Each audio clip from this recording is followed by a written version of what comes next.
పిల్లోని పేరు అడిగితే ఇంకో పిల్లోని పేరు అడిగితే పేరు చెప్పండి. ఇంకో పిల్లోని పేరు అడిగితే పేరు చెప్పండి. ఇంకో పిల్లోని నా వీడియో కూడా ఎక్కడ అది కూడా ప్లే చేసి పెట్టారు.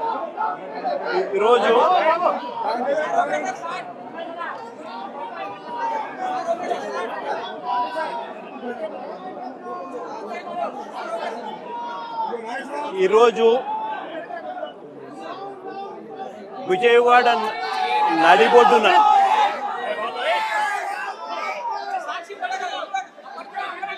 విజయవాడ నడిబొడ్డున అంటే రాష్ట్రానికి హెడ్ క్వార్టర్స్,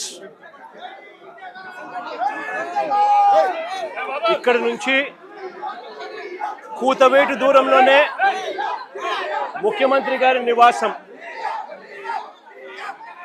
ఇక్కడే డీజీపీ కార్యాలయం, ఇక్కడి నుంచి కూతవేటు దూరంలోనే డీజీపీ కార్యాలయం, ఇక్కడే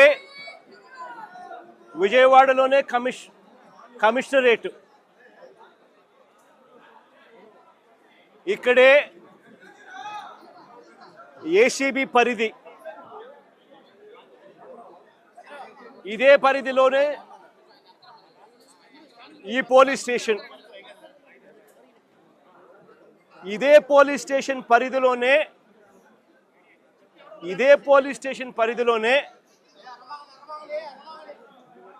ఈ తల్లి, నా ముందరనే నా పక్కనే ఉన్న ఈ తల్లి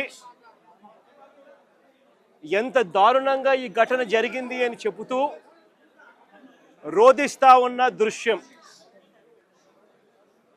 ఈరోజు నేను ప్రతి ఒక్కరిని కూడా ఒకటే ఆలోచన చేయమని అడుగుతా ఉన్నా. కొంతమంది చంద్రబాబు నాయుడు గారు దగ్గరుండి ప్రోత్సహిస్తా ఉన్న కొంతమంది పోలీసుల వ్యవస్థలతో, ఈ కొంతమంది చేసే ఈ కార్యక్రమాల వల్ల మొత్తానికి ఈ రాష్ట్రంలో పోలీస్ స్టేషన్లకి ఏదైనా అన్యాయం జరిగితే పోవడానికి కూడా ఎవరైనా కూడా భయపడే పరిస్థితిలోకి ఈరోజు ఈ రాష్ట్రంలో పరిపాలన సాగుతూ ఉంది. నేను అడుగుతా ఉన్నది ఒకటే, ఇదే పోలీస్ స్టేషన్ పరిధిలోనే, ఇదే పోలీస్ స్టేషన్ వేదికగా, ఈ పోలీస్ స్టేషన్ పరిధిలో ఉన్న ఏసీబీ కార్యాలయం, ఈ పోలీస్ స్టేషన్ పరిధిలోనే కమిషనరేట్ కార్యాలయం, అంటే సిపి, ఏసీపీ, పోలీస్ స్టేషన్లో ఉన్న సిఐ అందరూ కూడబలుక్కొని, డీజీపీ సైతం దీంట్లో ఇన్వాల్వ్ అయ్యి ఒకరినొకరు ఏ రకంగా ప్రొటెక్ట్ చేసుకుంటా వస్తూ ఉన్నారు, ఒకరినొకరు ఏ రకంగా వెనుకేసుకొని వస్తూ ఉన్నారు అని చెప్పడానికి నిదర్శనం ఇది. మే మాసంలోనే ఒక ఘటన కాదు, సాయిది ఒక ఘటన అయితే, రెండో ఘటన క్రాంతి కుమార్ అనే పిల్లాడిది, రెండో ఘటన సూసైడ్. ఈ సూసైడ్ ఒకసారి వినండి, చూడండి.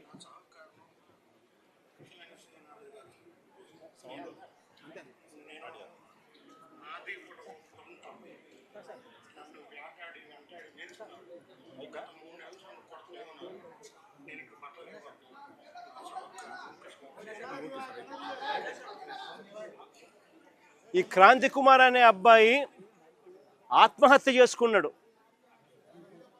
పలాని సిఐ, పలాని పోలీస్ స్టేషన్ పరిధి రోజు నన్ను కొడతా ఉన్నాడు, నేను తట్టుకోలేకపోతా ఉన్నాను, నా చావుకు కారణం తానే అని చెబుతూ మరణ వాంగ్మూలం ఇస్తూ తాను ఆత్మహత్య చేసుకున్న పరిస్థితి.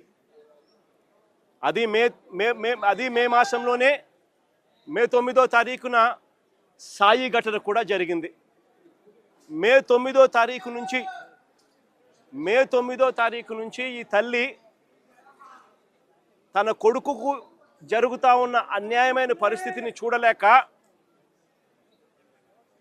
తల్లిని పోలీస్ స్టేషన్లోకి పిలిచి నీ కొడుకు ఫోటోకు దండేసుకో అని చెప్పి ఏకంగా సిఐ మాట్లాడుతూ తల్లిని హేళనగా మాట్లాడమే కాకుండా చివరకు తన సాయి అనే ఆ పిల్లాడి చావుకు కూడా కారణమయ్యే పరిస్థితిలోకి పోతే ఆ రోజు నుంచి 9వ తారీఖు నుంచి ఆ తల్లి ప్రతిరోజు తనకు సమాచారం అందే కొద్దీ ఆ సెల్లులో జరుగుతూ ఉన్న విషయాల మీద తనకు మిగతా వాళ్ళు సమాచారం తనకి ఇచ్చే కొద్దీ తన కొడుకు ఏదో జరుగుతూ ఉంది, పోలీసులు తీసుకొచ్చారు, ఆ స్టేషన్లో తనను పెట్టారు, తనను కొడతా ఉన్నారు, చిత్రహింసలు పెడతా ఉన్నారు అని చెప్పి తనకు అర్థమయ్యి అదే పోలీస్ స్టేషన్ పరిధిలోకి ఒకసారి కాదు, 2 సార్లు కాదు, 3 సార్లు కాదు, 4 సార్లు కాదు, ప్రతిరోజు ఆ తల్లి అక్కడికి వెళ్ళి నా కొడుకును నాకు చూపించండి అయ్యా, నా కొడుకును నాకు చూపించండి అయ్యా అని చెప్పి బాధపడతా ఉన్న పరిస్థితులు మన కళ్ళ ఎదుటే కనిపిస్తూ ఉంది.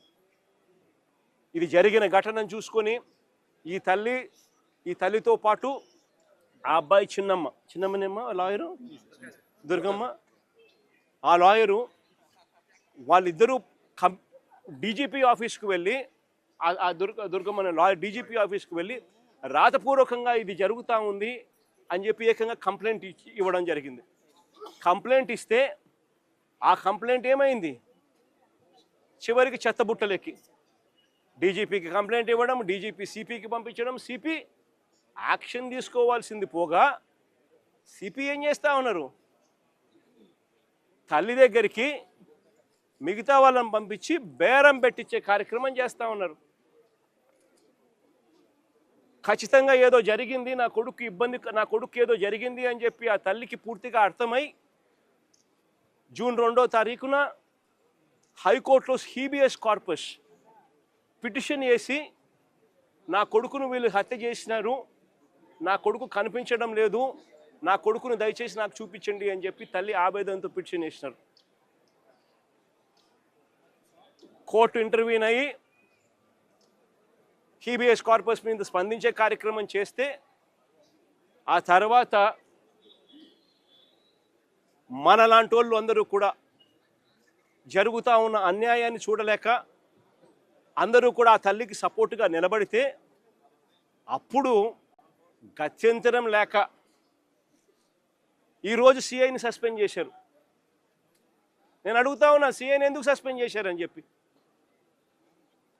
చెప్పగలరా? సిఐని ఎందుకు సస్పెండ్ చేశారని? సిఐని సస్పెండ్ ఎందుకు చేశారు?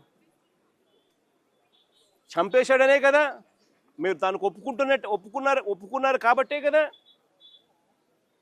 ఈరోజు సిఐని సస్పెన్షన్ జరిగింది. అంటే ఒకే పోలీస్ స్టేషన్లోనే ఆ సిఐ పరిధిలోనే ఆ సిఐని ప్రొటెక్ట్ చేస్తూ ఏసీపీని ప్రొటెక్ట్ చేస్తూ కమిషనర్ని ప్రొటెక్ట్ చేస్తూ డీజీపీ మొత్తం అందరికీ తెలిసి సిఐ స్టేషన్లో ఒక హత్య కాదు పోలీస్ స్టేషన్లో ఇలాగనే కొడుతూ ఒకరి చావుకు కారణమైతే ఇంకొకరు ఆత్మహత్య చేసుకుని వీడియో ద్వారా తన మెసేజ్ని తెలియజేసిన పరిస్థితి. నేను ఒకటే చెప్తా ఉన్నా, ఈరోజు సస్పెన్షన్ అంటే ఏంది? టెంపరీగా ఒక పోలీస్ ఆఫీసర్ను డ్యూటీస్ నుంచి తప్పించడం. అంటే ఒక మనిషి హత్య చేసిన ఆ మనిషి కొట్టి గోరులు పీకి రకరకాల చిత్రహింసలు పెట్టి చివరికి హత్య చేస్తే మనిషిని నువ్వేం చేస్తా ఉన్నావు? శిక్ష కేవలం టెంపరీగా తన డ్యూటీ నుంచి సస్పెండ్ చేస్తూ ఉన్నారు. ఇదే చేయాల్సింది. అది కూడా ఇంత పెద్ద ఇష్యూ అయి బయటకు వచ్చిన తర్వాతనే మీకు చేయాలన్న కనీసం ఆలోచన వచ్చింది. ఇది బయటికి రాకపోయినంటే అది కూడా ఆలోచన కూడా వచ్చేది కాదు. ఒకవైపున ఇంత హేయమైన కార్యక్రమం జరిగింది అని అంటే ఆ సిఐని, ఆ బాధితుడైన ఏసీపీని, ఆ బాధ్యులైన కమిషనర్ను, వీళ్ళందరినీ డీజీపీ వరకు కూడా మర్డర్ కేసు ఛార్జ్ చేసి స్టేషన్లలో పెట్టాల్సింది పోయి కేవలం ఒక సిఐని టెంపరీగా సస్పెన్షన్. అంటే దాని అర్థం ఏంది? అందరూ పగడ్బందీగా కలిసికట్టుగా నేరం చేసి తూతూ మంత్రంగా కంటి తుడుపు చర్యగా కేవలం టెంపరీగా ఒక అధికారిని తప్పించినారు. ఇదా ఈ రాష్ట్రంలో మనం చూడాల్సింది? తప్పు చేస్తే ఆ పిల్లాడి వయసు ఎంత? 23 ఏళ్ళు. అంటే వీళ్ళంతా చిన్నపిల్లలే. ఏదో తెలుసో తెలియకో కొద్దో గొప్ప ఎవరైనా తప్పు చేసి ఉండొచ్చు. ఈ పిల్లాడైనా కానీ చేసిన తప్పుకు కోర్టులు ఉన్నాయి. కోర్టు ఈ పిల్లాడికి కోర్టు ఈ పిల్లాడిని ప్రొడ్యూస్ చేయమని చెప్పి సమన్ చేసింది. వీళ్ళు చేయాల్సింది ఏంది? ఆ పిల్లాడిని తీసుకొని రావడం, కోర్టుకు సబ్మిట్ చేయడం. అది పోలీసులు చేయాల్సింది. ఏం శిక్ష వేయాలి, ఆ పిల్లాడు చేసిన తప్పేంది, ఆ తప్పులో నిజం ఉందా లేదా అన్నది ఆర్గ్యుమెంట్లు జరుగుతాయి, నిర్ధారణ చేస్తారు. ఆ తర్వాత జడ్జు తనకు ఏ శిక్ష కరెక్ట్ అని చెప్పి అనిపిస్తే ఆ శిక్ష కోర్టు వేస్తుంది. కానీ ఇక్కడ కోర్టు పాత్రను ఏకంగా వీళ్ళే తమ చేతుల్లోకి తీసుకొని ఏకంగా 2 పిల్లలు ఒకే నెలలోనే చనిపోవడానికి కారణమవుతా ఉన్న పరిస్థితులు ఈ రాష్ట్రంలో ఉంటే, ఇలాంటి పోలీస్ ఆఫీసర్లందరికీ కూడా వత్తాసు పలుకుతూ ఉంటే, ఈ సిఐ దగ్గర నుంచి, ఏసీపీ దగ్గర నుంచి, కమిషనర్ దగ్గర నుంచి, డీజీపీ దాకా ఇలాంటి వ్యక్తులకు ముఖ్యమంత్రి దగ్గరుండి కంటి తుడుపు చర్యల మాదిరి కేవలం ఒక చిన్న అధికారిని సస్పెన్షన్, టెంపరీగా ఉద్యోగం నుంచి సస్పెండ్ చేసే కార్యక్రమం మాత్రమే చేసే కార్యక్రమం జరుగుతూ ఉంటే ఇది ఎప్పటికి ఫుల్ స్టాప్ పడుతుంది? ఇది ఫుల్ స్టాప్ పడాలి అని అంటే దీని మీద సిబిఐ ఎంక్వైరీ జరగాలి. ఎవరెవరు దీంట్లో ఇన్వాల్వ్ అయి ఉన్నారు అన్న సంగతులు బయటికి రావాలి. ఏకంగా ఒక పోలీస్ స్టేషన్ పరిధిలో 2 చావులకు కారణమైతే ఆ పోలీసుల మీద మీరు ఎందుకు యాక్షన్ తీసుకోవడంలో ఇంత డిలే జరిగింది? చివరికి మీరు యాక్షన్ తీసుకుంది కంటి తుడుపు చర్యగా కేవలం సస్పెన్షన్ మాత్రమే, టెంపరీగా ఉద్యోగం నుంచి పక్కన పెట్టిన పరిస్థితులు మాత్రమే చేశారు అని అంటే దాని అర్థం ఇది ఒక్కరితో కాదు, ఇది ఒక సిస్టమేటిక్ పద్ధతిలో జరుగుతూ ఉన్న క్రైమ్ అని.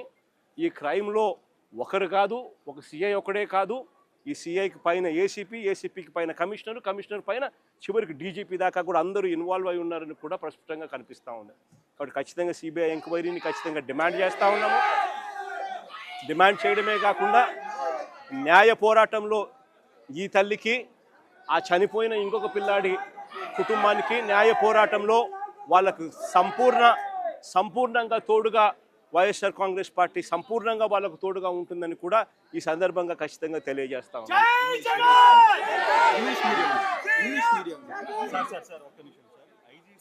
అధికారి ఆరోపణలు ఎదుర్కొంటున్నారు, కానీ ఇన్వెస్టిగేషన్ ఆఫీసర్గా ఒక ఎస్పీ స్థాయి అధికారిని వేయడం, రాజమండ్రి ఎస్పీని వేయడం ఎలా చూస్తారు? అసలు ఇదంతా ఎంత కంటి తుడుపు చర్య అని అంటే అసలు ఫస్ట్ ఆఫ్ ఆల్ యాక్షనే తీసుకోలేదు.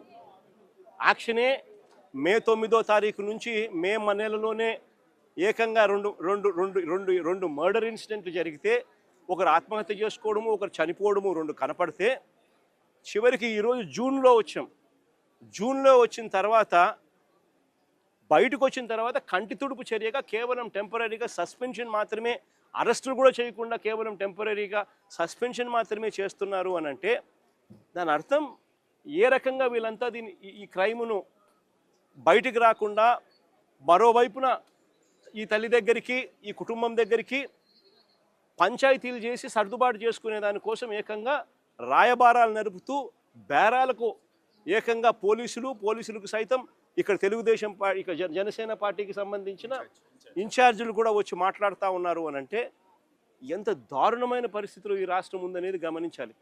దీని మీద ఎంక్వైరీ అట కమిషనర్ అనే వ్యక్తి, డీజీపీ అనే వ్యక్తి, ఇటువంటి వ్యక్తుల మీద పూర్తిగా ఇన్వాల్వ్ అయి ఉండి ఈ క్రైమ్ చేయించినారు అని చెప్పి కనిపిస్తూ ఉన్న పరిస్థితుల్లో ఒక ఎస్పీ స్థాయి అధికారిని, వీళ్ళు ఇంకొక ఐపీఎస్ ఆఫీసర్ ఎస్పీ స్థాయి అధికారిని వీళ్ళు ఎంక్వైరీ చేయడానికి కోసం బాధ్యత అప్పచెప్పినారంట. అంటే ఏ రకంగా వీళ్ళు దీన్ని లా అండ్ ఆర్డర్తో ఏ రకంగా చెలగాటలాడుతూ ఉన్నారు, ప్రజల ప్రాణాలతో వీళ్ళు ఏ రకంగా చెలగాటలాడుతూ ఉన్నారని చెప్పడానికి ఇది ఇంకొక నిదర్శనం. నేను ఒకటే చెప్తా ఉన్నాను, ఇది ఖచ్చితంగా సిబిఐ ఎంక్వైరీకి పోవాలి. బాధ్యులు ఎవరెవరైతే ఉన్నారో సిఐ దగ్గర నుంచి, ఏసీపీ దగ్గర నుంచి, కమిషనర్ దగ్గర నుంచి, చివరికి డీజీపీ పై స్థాయి నుంచి కూడా హోమ్ మినిస్టర్ పై స్థాయి నుంచి ముఖ్యమంత్రి కూడా అందరూ కూడా లథార్జిక్ యాటిట్యూడ్తో అందరూ కవరప్ చేయాలి అని తాపత్రయమే కనిపిస్తూ ఉంది. కాబట్టి అందరూ దీంట్లో క్రైమ్లో ఇన్వాల్వ్ అయి ఉన్న పరిస్థితుల్లో సిబిఐ పిక్చర్లోకి వచ్చి దోషులను ఎవరెవరికి ఇది తెలిసి జరుగుతూ ఉన్నది, తెలిసి ఏ రకంగా వీళ్ళు ప్రొటెక్ట్ చేస్తూ ఉన్నారు, ఇది ఒక రొటీన్ పద్ధతిలో ఈ మాదిరిగా లాకప్ డెత్తులు ఎందుకు జరుగుతూ ఉన్నాయి, దీన్ని కట్టడి చేయాలని అంటే ఖచ్చితంగా సిబిఐ రావాలి, వచ్చి దీనికి ఫుల్ స్టాప్ పెట్టాలి అని చెప్పి ఖచ్చితంగా డిమాండ్ చేస్తూ ఉన్నాం.